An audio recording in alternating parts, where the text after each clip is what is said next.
Hey guys, this is Bobby T, and welcome to Race Review number 3 today. We've got Formula 1, we've got Indycar.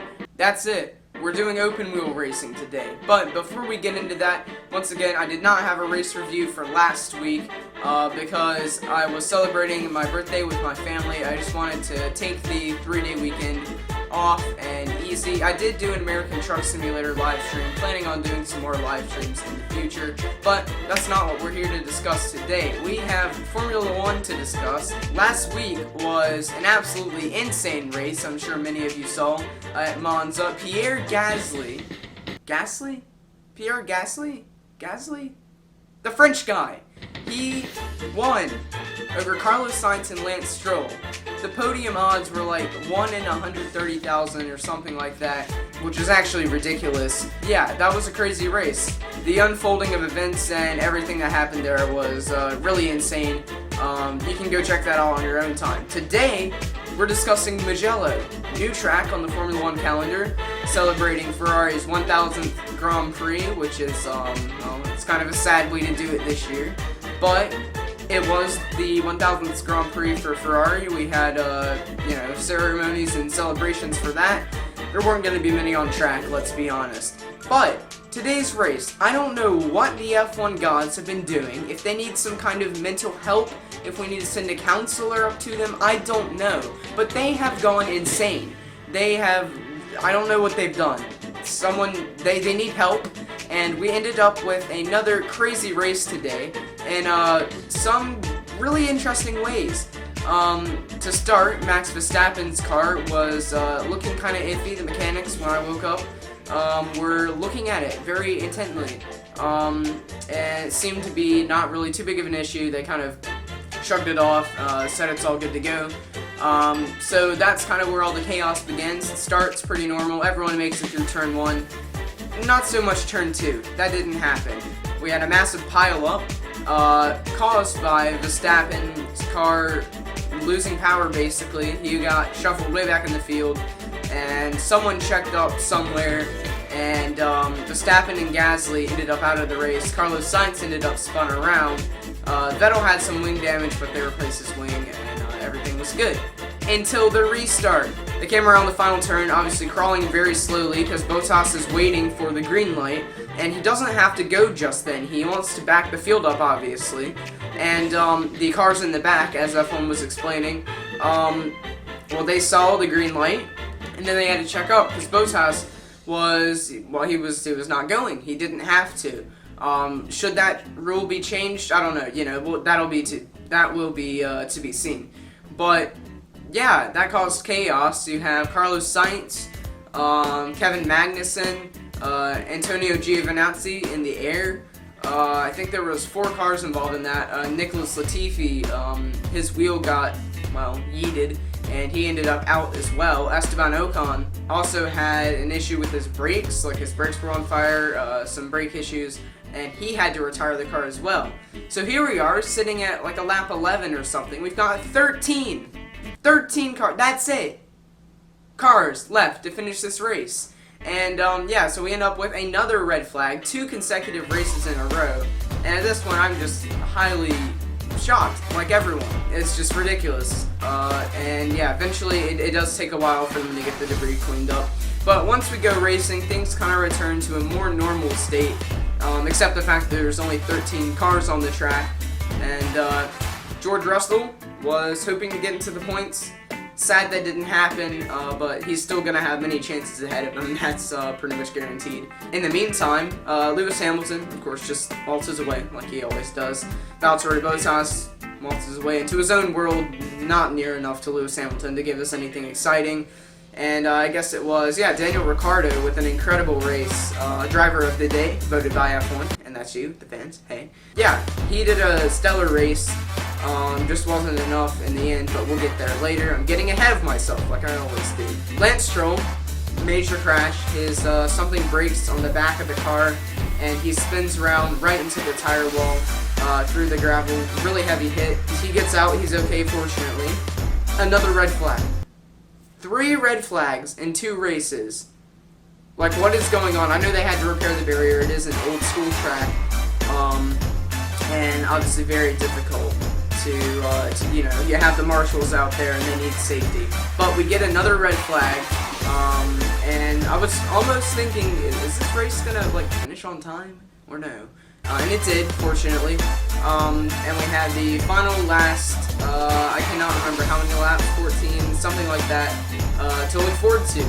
And so we have we've had 3 standing starts in this race, obviously, because of the first initial start, obviously, as usual, then the first red flag, standing start, and then this one. Bottas and Hamilton were switching pretty much constantly, where they were starting on the grid, and this time, Hamilton got the best of Bottas and pulled away. Bottas even struggled a little bit with Daniel Ricciardo, but he eventually fell back. And Daniel Ricciardo eventually got overtaken by Albon. Alexander Albon, he had a really good... This is the kind of race he needed. He needs this kind of stable... He needed a podium. And lucky for him, he got it today. A great drive from him.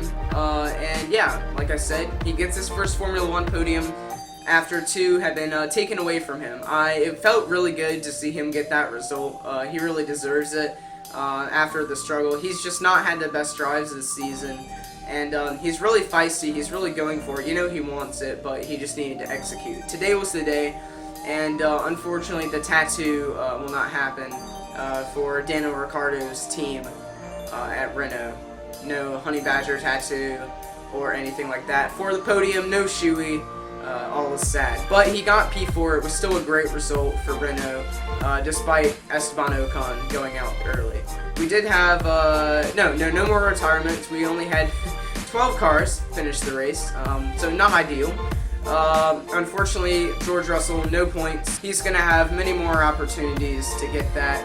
But Ferrari did manage to get both of their cars into the points for their 1000th Grand Prix.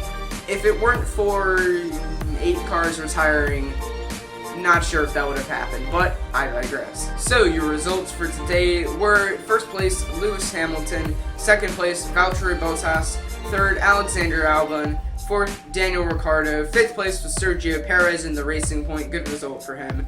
Sixth was Lando Norris, seventh was Daniel Kvyat, the Torpedo. 8th place was Charles Leclerc, or Charles Leclerc, or whatever, the Monacoian. 9th place was Kimi Räikkönen with a 5-second penalty. He would have finished ahead of Charles Leclerc, but because of that 5-second penalty for entering or crossing over the pit line, he finished 9th. Sebastian Vettel was 10th. George Russell was 11th. Roman Grosjean was 12th. And here come the DNFs. Lance Stroll, Esteban Ocon, Nicholas Latifi, Kevin Magnussen, Antonio Giovinazzi, Carlos Sainz, Max Verstappen, and Pierre Gasly. All DNF'd. Fantastic. So that has been Formula 1. I actually am going to go watch Indycar right now. It's coming on here in a few minutes. And I will catch you after that race is over. Yay. Go. You can edit now. You can. Go across. Okay, and just like that, IndyCar is finished at Mid-Ohio for their doubleheader. I'm going to be honest, I didn't pay that much attention, but I'm going to try and talk about it anyway. It was a pretty fun watch. IndyCars at any American road course these days are fun to watch. And yeah, we had a pretty crazy start down into turn 3 or 4. But where they do the start on the backstretch, we had an incident. Santino Ferrucci, along with Alex Palou, Felix Rosenqvist. I think that was it, but there was contact basically where Alex Palou and Felix Rosenqvist were sent to the tire wall Shadow Realm and were pretty much out of the race. I think they came back later on just to kind of do some testing on the cars, but we had a little bit of a shake-up in turn 1. So the continuing trend of having a wreck in the first about 15 seconds of the races today continues on. There was a restart, I think just a few laps later, and pretty much everything was relatively calm. Scott Dixon was up there along with pole sitter Colton Herta, and 2 other Andretti Autosport cars, Ryan Hunter-Reay, Alexander Rossi. Takuma Sato led for a little while before he ducked into the pits. Graham Rahal did pretty well for a long time as well. Then we had a mistake from Dalton Kellett, where he went into turn 1 and got stuck in the gravel trap. That brought out a caution and some pit stop strategy and some stuff like that. Later after that, also in turn 1, we saw a rather uncharacteristic incident from Scott Dixon where he got on the grass and spun around. He was in the contention for a top 3 and even a win, but he got cycled back and ended up somewhere outside the top 10, I believe. I'll have to check that in a moment. Marco Andretti repeated that mistake of Scott Dixon pretty shortly after, which was surprising to see 2 drivers that don't make mistakes often produce that kind of mistake, but obviously everyone does it and they continued on their way, but just not in the best positions like they were earlier. After that is when I kind of stopped paying attention as much, as the race kind of settled into a rhythm and everyone kind of maintained their positions. So at the end of the race, here are the results. First place was Colton Herta in the number 88 Chevrolet. Second was Alexander Rossi in the number 27 Chevrolet. Third was Ryan Hunter-Reay in the number 28 Chevrolet, and that makes a 1-2-3 for Andretti Autosport, so very, very good job for them. First time in 15 years that's happened. Fourth place was Graham Rahal. Fifth place was Marcus Ericsson. Sixth place was Simon Pagenaud. Seventh place was Will Power. Eighth place was Joseph Newgarden. Ninth place, Pato O'Ward. And 10th was Scott Dixon, not having the day he wanted, but he still holds on to the championship lead, which will be pretty good action going into, I believe, the Harvest GP at Indianapolis Grand Prix circuit in October, and then also at the end of October, the St. Pete Street Circuit that was supposed to start the season will end up finishing the season. So that is it for this kind of weird race review. I didn't do that much this weekend, but it was still fun, still good to watch some racing as always. Next weekend will be a special edition of Race Review as we talk about the 24 Hours of Le Mans coming up, obviously delayed 3 months this year to September, but it takes place my birth month this year. I'll take it. And we'll get 4 extra hours of darkness. Unfortunately, no fans are able to be there due to the ongoing global situation, but it should be a great race. There's never a bad Le Mans. And hopefully everything goes well, everyone stays safe, and hopefully there's some good racing. I'm looking forward to it. LMP1's looking kind of abysmal. LMP2 is looking filled with Pro Am drivers, and of course the GT battle will be spectacular as always. So, looking forward to that. I'll see you then. Thanks for watching, stay positive, and live on. Peace.